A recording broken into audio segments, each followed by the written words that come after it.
યાત્રાધામ શામળાજીમાં શામળાજી મહોત્સવનું સમાપન થયું। મુખ્યમંત્રી ભૂપેન્દ્ર પટેલની ઉપસ્થિતિમાં સમાપન થયું। 2 દિવસીય કાર્યક્રમનું ભવ્ય સમાપન થયું।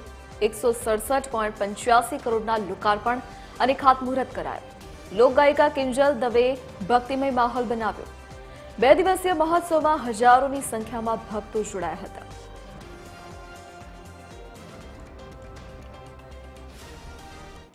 જિલ્લા વહીવટી તંત્ર અને ગુજરાત સરકાર દ્વારા ખૂબ જ સરસ મજાનું શામળાજી ખાતે આ મહોત્સવ જે યોજવામાં આવી રહ્યો છે એમાં મારી જાતને હું સૌભાગ્યશાળી સમજું છું કે આજે મને શામળાજીના લોકોમાં સ્પેશિયલી ભગવાનના પ્રાંગણમાં એમના મંદિરની સામે જ્યારે ગાવા મળે એ કોઈ કલાકાર માટે ખૂબ જ નસીબની વાત કહેવાય।